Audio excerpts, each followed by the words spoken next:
Richardson. Here's the throw from Markakis. Richardson is safe. Derek Jeter ends his final game with a walk-off single.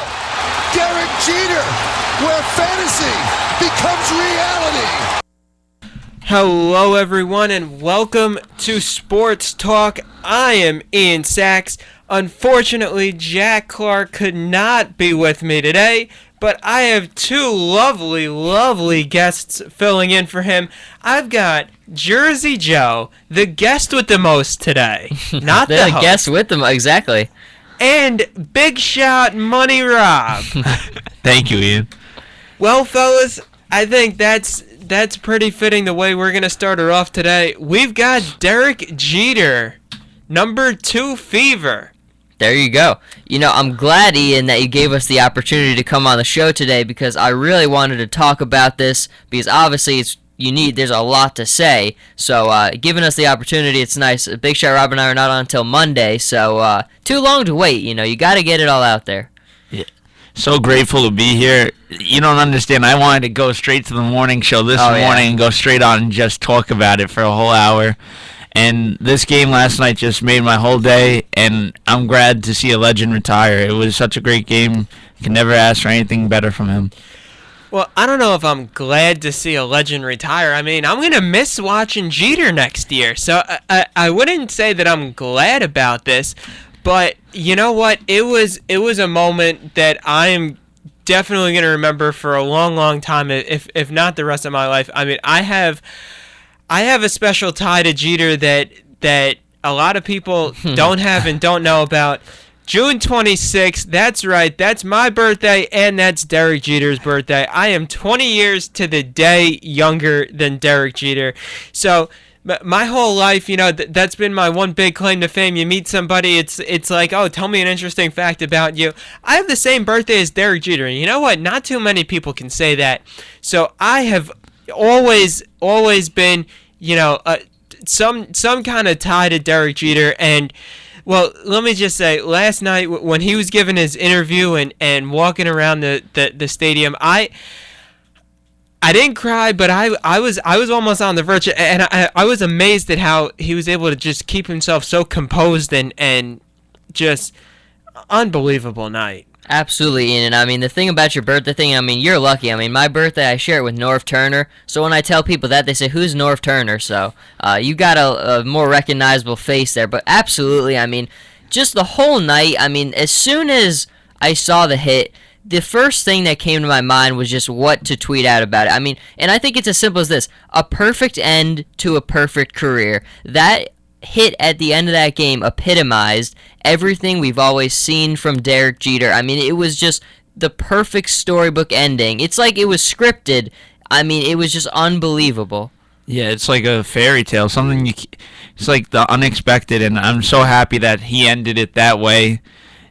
Derek Jeter getting that last chance, that last at-bat, you had to imagine what the emotion was going up into that at-bat, and just to see him, he gets that hit, he turns to right field to see where Markakis has the ball, looks straight at home plate to make sure the run came in, and that was just a beautiful ending to his career. This guy, he's been with us, guys, from when we were first babies and stuff. Number 2 has been the most consistent thing in sports we've seen from the time we grew up till now in our 20s.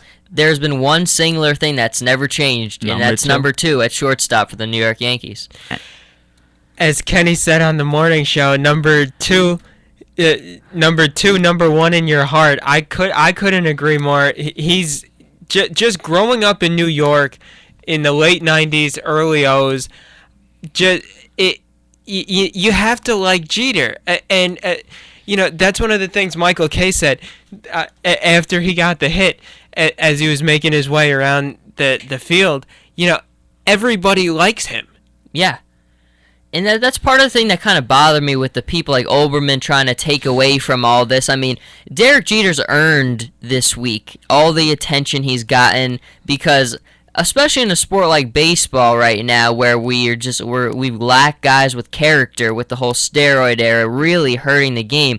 Derek Jeter's been the bright light in a sport that's needed guys like him, and he's never embarrassed himself, he's never embarrassed the Yankees, and he's never embarrassed baseball. And I think that's one of the things that I'll never forget about him. And this guy has never backlashed at any teammate. This guy, with Alex Rodriguez, the allegations regarding him and steroids, never went after A-Rod in any way. This guy is compassionate with the foundations for everything he's done, and he's just a down-to-earth guy, and that's what amazes me the most about him. And I'm pleased with everything that he's done. One of the greatest shortstops I have ever seen play, and just an amazing man. You could take out the phrase of one of the greatest. Just say the greatest. I don't think we're ever gonna see another charismatic, down to earth player like Jeter. And I mean, think about it. He played for 20 years with one team. With one team, yep. In this age of free agency where everybody's jumping ship at every chance that they can get. And another thing, he played in the media capital of the world, where every little thing that you do gets scrutinized. And I mean, just a celebrity walking down the street in New York is newsworthy, and all of a sudden they're over the tabloids. He's found a way to remove himself from all of that and strictly be Derek Jeter, the baseball player, not Derek Jeter, the celebrity who is as much on the tabloid front pages as the sports front pages. You hit the nail on the head there. And the thing I've been thinking I want to ask you guys is, for me especially, baseball was kind of the first sport that I was really interested in. And obviously what really helped was the Yankees during that time were just incredible. Derek Jeter was at the height of his play, and kind of when I got more into basketball, football, and things, baseball kind of went to the back a little bit. Now with Derek Jeter being gone, I know I'm finding myself kind of more and more looking for more reasons to watch baseball. For you guys, with him gone, is it going to really change the way you look at the game? Are you going to get as much enjoyment watching the game without this guy playing? I don't know if I am. I just don't. I don't think so, really, because the Yankees team we're going to be looking at next year, Joe, and even the next couple years, it's going downhill. It's going to be a rough couple years. Yes, I have to stick by my team. I'm born a New York Yankee fan. That's my team till the end. But there's not that face of the team that Derek Jeter was, that leader, and I don't see it in any of these guys. Mark Teixeira, yes, you could say he's a good leader, but the guy really hasn't been able to play in that many games with so many injuries, and I don't see a certain standout for them, somebody that could lead this team, and that's what this team is going to need with the loss of Jeter. They need that one standout guy who could help carry this team, be the leader in the clubhouse, and I don't see anybody on this team that could be that guy for them right now. Rob, you mentioned Teixeira. Yeah, well, I think one reason why he can't be the next Jeter is that he didn't come up with this franchise. Yeah. He was brought in as a free agent. And I think that the next time the Yankees do get someone, maybe not quite to the same caliber as Jeter, but a Jeter-like leader and someone like that. Has to be homegrown talent. Exactly. I mean, other than Babe Ruth, pretty much all the great Yankees came up with the Yankee farm system, and the Yankees were the only team that they were really with. Mm-hmm. So I think that the next leader of the Yankees has to be someone who comes up from the farm system, and that they don't really have that many good prospects. No. And that is my biggest concern with them is you look at their farm system right now and they're just not producing the young talent they need to, right? I mean, you look through the stretch we had where we were with Torrey where it was just unbelievable. A lot of those players were homegrown. They filled in the pieces through free agency, bringing in the guys to help. But that overall core was developed from the farm systems, and they're just not getting that production right now. They need to reevaluate that. Money cannot buy wins anymore. That's how I see it now. The Yankees, no matter how much money we're going to keep spending on free agents, we're letting all of our draft picks go by signing all these big-time free agents, and that's the biggest problem, why we don't have a great farm system. If you look at a team like the Oakland Athletics, that team's always building up, and they always have a great farm system. When some of their guys hit their caliber, they trade them away and get even better prospects, and that's something the Yankees have to start looking at, is starting to build this farm system, because otherwise we're going to go back to the struggles of the early 90s yet again. Yeah, I mean, I think that going back to Joe's question, we kind of got more on the Yankees here. Yeah. I think for me, looking at baseball overall, the absence of Derek Jeter is not really going to affect how much I'm following the sport or enjoying watching it. Because to be honest with you, over time I've kind of learned to have more of a look at the whole league as opposed to just the local teams or just the Yankees or just one or two or three specific teams. And let's say if the Yankee game was on versus, let's say, earlier this week the Giants Dodgers game. Great series. Yeah. I would probably opt for the Dodgers Giants game because those are two teams that, one, I'm not going to always be able to see, and two, that there typically was so much more at stake in that series versus, say, a Yankee series of the last month or so.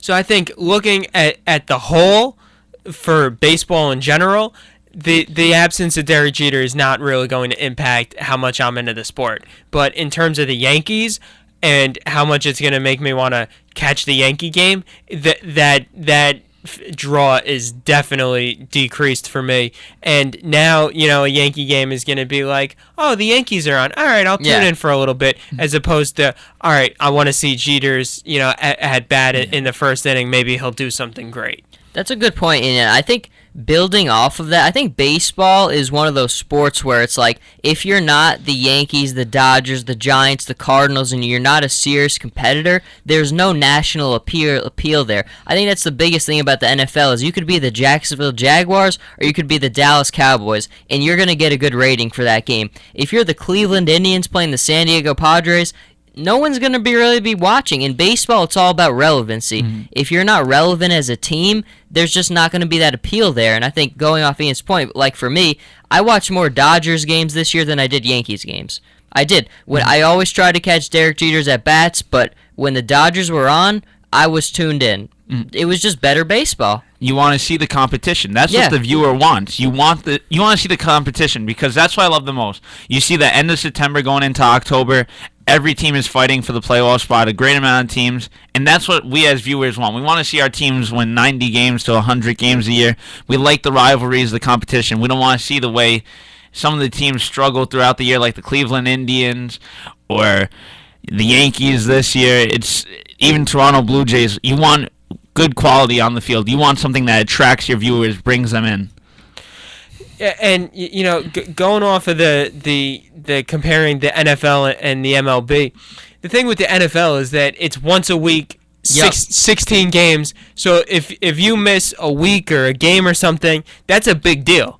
With baseball, with 162 games, that's the equivalent of missing one game in football would be missing 10 games in baseball.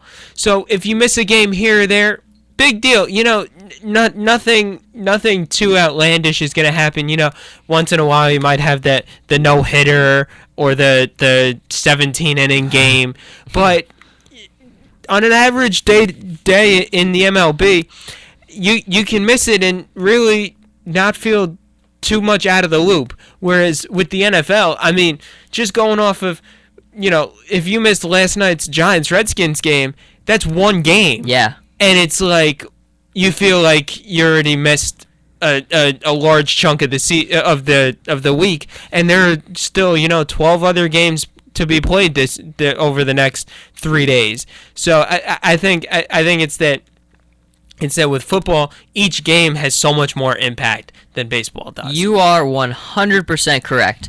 The problem, baseball's biggest problem right now, I think, is there's no sense of urgency. Like you say, there's hundreds of games in the season. If you miss a couple, what do you care? The biggest thing for baseball is, for a person like me, urgency. If Clayton Kershaw's on the mound, I've got to watch. If I don't watch him today, I'm going to miss one of those starts. But overall, if you just want to watch a game, what do you worry if you miss a game on a Tuesday or a game on a Friday? There's going to be a game on Saturday, a game on Sunday, another game on Tuesday. You're not missing anything. The NFL has that. It's urgency. I need to see this now. I will miss it. Baseball needs to get more to that, and you do that, I think, by promoting the Trouts, promoting the Kershaws. You promote the stars. Look, you can't miss this guy or something, and I think that's part of what'll help, but they've got a lot of things they've got to address. Oh, they most definitely do, Joe. Baseball is a sport that's kind of losing focus over the last couple of years, and they had to kind of find a way to draw a lot more people in. That's how I feel in my eyes. Yes, as Ian said with football, every week, one game a week, you get in 16 games, so I understand what Ian's saying right off the bat. Yeah. And baseball has to figure out how to do something like that, because I hate to see baseball fall apart, especially in the era we live in now, when you have batters like Miguel Cabrera, who could say they saw a Triple Crown winner. You have Mike Trout, who's going to turn out to be one of the best baseball players of all time, in my opinion. Absolutely. Clayton Kershaw, who's going to be one of the best pitchers of all time. You have all these guys who are the faces of franchises all over the place, faces of the MLB organizations, and you got to find a way to make them the highlight, because baseball's losing it. The last couple, it's crazy, like how we lose so much focus. I remember back in the old days, when it came to the playoffs and all that, me and my family, we all used to come over on Sundays, all focused throughout the week, watching Yankees, Red Sox battle each other, and now it's like so dead and stuff. Agreed. Yeah, but I mean, that's it. That it's such a struggle for baseball to keep its fans, and the way that the games just seem to drag on. Whereas whereas football, you've got the pound, each down is hard hitting. And you could see a huge run that could break the game open, and that can happen at any minute of a football game. Whereas baseball, watch the pitcher walk around the mound for 30 seconds, watch the batter, step out of the box, fix his batting gloves, look at the sign, get some more bubble gum, steal some signs, do a little bit, and then 2 minutes later you see a ball, and then you do it all over again. So I think that baseball needs to find a way to get more action packed. And absolutely, and that's hard, because how do you make it more action packed? I don't know. You speed up the games. Like, we live in an age now where we want instant gratification. We want everything now. iPhone, you swipe, you got everything. You got your internet, you text. Everything is now fast. That's what baseball needs. The games are too long, way too long. You have to wait for a pitcher to throw the pitch. Like Ian was saying, you step out of the box, fix your gloves. Especially with the other sports, like, Ian, I know you don't like soccer, but I got to use soccer as an example. It's 45 minutes, no commercial breaks. You just go, 2 hours and you're out. But the thing with soccer is that you can watch the whole 2 hours and see one goal. And I agree. That is the thing. I mean, part of... Like, just show me the 30-second highlight, and I got the game. And that's a good point. But I think the thing that especially for me, is exciting, it's like, at any moment of the game, you could not get a goal until the 88th minute of the game. But for those 88 minutes, you are just, like, on the edge of your seat, because the one team who scores that goal, that's going to be the difference. And it just, like, I don't know. I understand what Ian is saying, because soccer, initially, before, when I was fighting soccer, that was one of the things I said too, but now that I'm a fan, it just, for me, it's thrilling. Now that Joe's into soccer, he's got to bring it up on every show. I do, every show. I do have to bring it up on every show. I'm trying to get it more incorporated and everything. I know Big Shot Rob looks at me like I have 4 heads, and Ian is just shaking his head, but Rob, I don't know how you do a show with this guy regularly talking about soccer. Well, I just say, you know what, Joe, do your segment on soccer. I'm gonna go get something to eat. Call me when you're done. Well, you see, he's trying to get me into it, and I I've actually tried. I failed 2 weeks ago. I tried to get up on a Saturday to watch like a 8 a.m. game. English Premier League. And I failed with watching that. So Joe's still trying to draw me into that. I think for 1 week I have to try that because I got to see what the excitement is regarding soccer. I watched the World Cup in the summer and it was exciting to me. So I got to see what the excitement is. My neighbor watches it all the time. Yeah. And whenever I'm at his house, that's all that's on for all day. So I think it's a sport that I have to try to let into my life and not have where I've hated it my whole life. There's so many sports that I've hated my whole life, and now it's like I've watched it. Like hockey was a sport I never got into. Yeah. You took me to that playoff game last year, and I was able to just get so much excited into it. So I think soccer is a sport that I would have to start looking into more. Hockey. You mentioned hockey. Hockey is a sport that I've been fighting for a while. But over the last few years, I started to take a little bit of an interest. Last year, I was like, you know what? Playoff time, I'm locking into hockey. That's time to lock in. And I'm proud to say I'm finally a hockey fan. I'm into hockey. The LA Kings, just watching them win There the you cup, go. they pulled me in. Kings fan. So, I'm excited about this year being my first full year into hockey, but soccer, I'm sorry, it's gonna take a while to get me to be a soccer fan. But anyway, we spent the end of this segment talking about football, and we will be back on the other side of the break talking about football. There you go. WICR presents another great New York sports moment. July